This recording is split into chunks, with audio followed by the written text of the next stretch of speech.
Welcome back to the channel, guys. And I wasn't feeling up to it, for the Burnley game. I couldn't do a reaction after that game. I just wasn't feeling up to saying anything. But I've had a lot of time to think about that game, and the more I think about it, the more it's just it becomes clear that in terms of quality, this team lacks, in our attacking, midfield, in our defense too. We're lacking a lot of qualities, and I was feeling excited to see the start of something new and going back to a much more familiar formation or style of play from the team.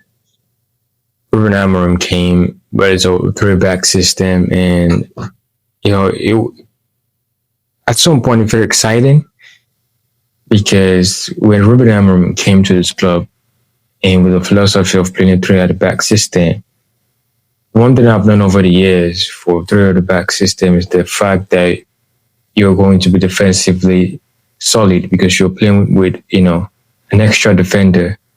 But that wasn't the case for Ruben Amorim. We just felt more open and nothing changed, And you could say that it was due to the fact that we were playing a through the back system with less midfielders. I mean, there's a lot of ways you could look at it, but what I saw and what I've been, like I said, I had a lot of time to think about it, and what I've been able to actually realize is the fact that it doesn't matter what system you play. I think the key for every system to actually flourish is the individuals that are carrying out or the individuals that are in that system.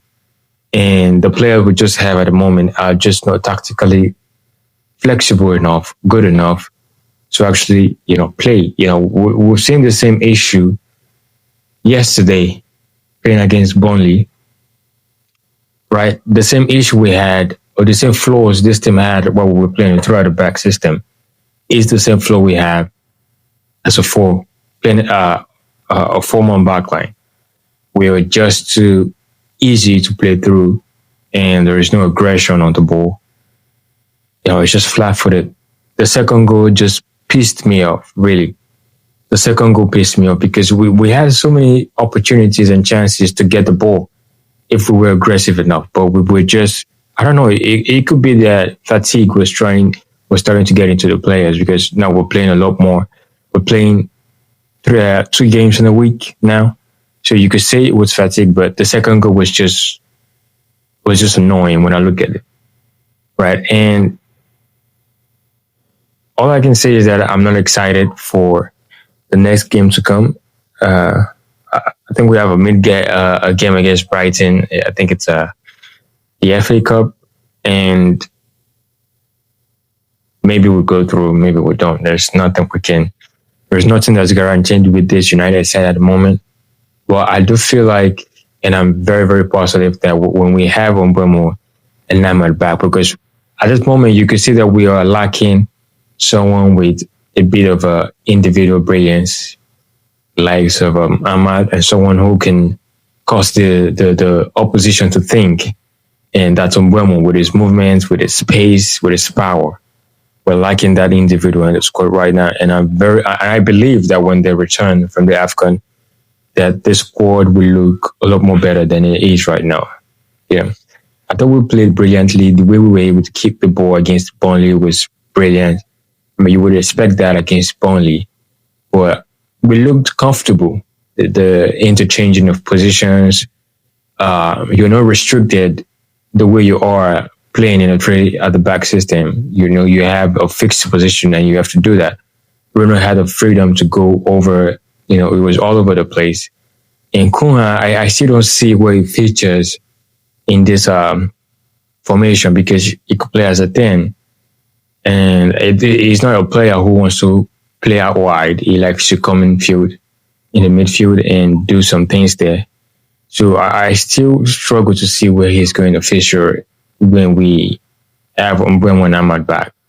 You know, also I still struggle to see who's going to be the starting right winger between Mbeumo and Amad. If I were to pick, I would pick Amad because Amad has um, a lot more dribbling and pace to Mbeumo. I think Mbeumo would likely feature through the middle. We could play 4-4-2. You know, it's a selection headache for whoever is going to be there. And I'm hearing reports that it's going to be Ole Gunnar Solskjaer, and I don't think I'm against the idea of him coming into this team and, you know, managing us to the end of the season and, you know, we getting a new manager. I think if he were to come on a short note, on a short term, he would do great. Just the same way he did great when he came in and the owners were forced to give him a full-time contract. You know, so I'm very sure if he comes in, he would do a very good job. But then the change of managers, that cycle starts again. But yeah, it doesn't really mean anything. Amorim had to go. Amorim had to go. He really, really had to go. But you can see there's still a lot of flaws with this, with the way we play this format system. We looked a little bit open at the back. You could tell the players are still playing like, you know, it's a 3 at the back system. So it's going to take some time for them to actually adapt to something that they were, you know, used to doing before.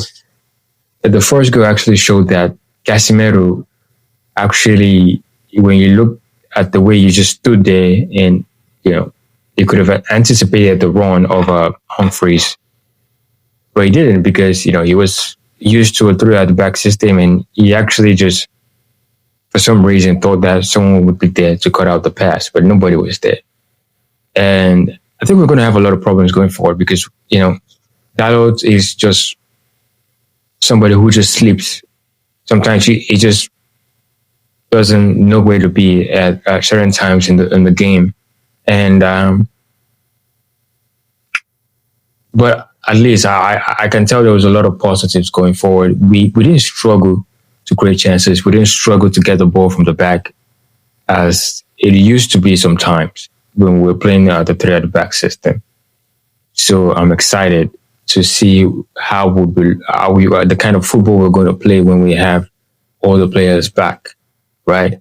In terms of defense, we're looking a little light there.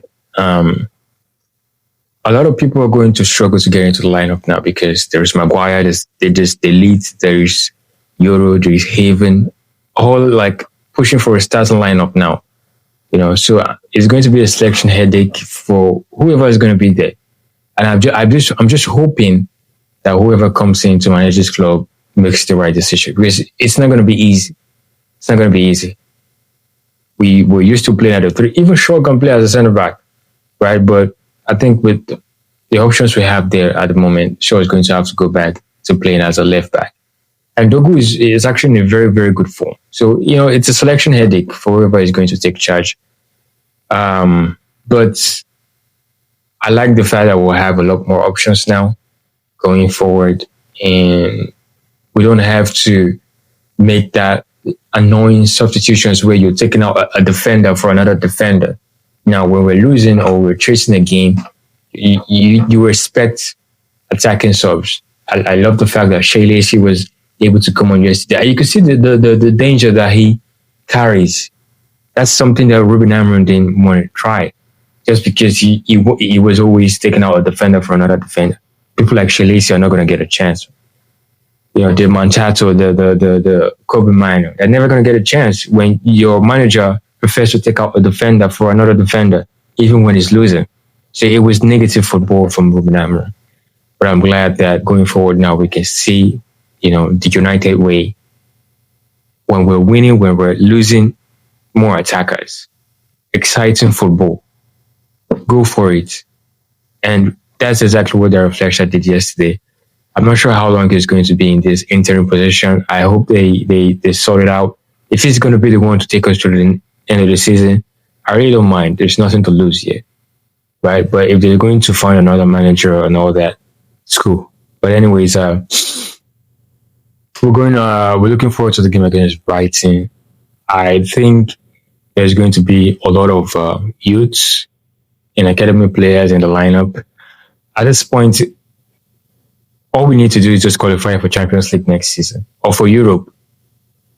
There's no, we're not pushing for any silverware. Our squad right now is just so, we are not at our strong state. So you cannot look for silverware in this state when the dressing room is, as scattered as it is right now.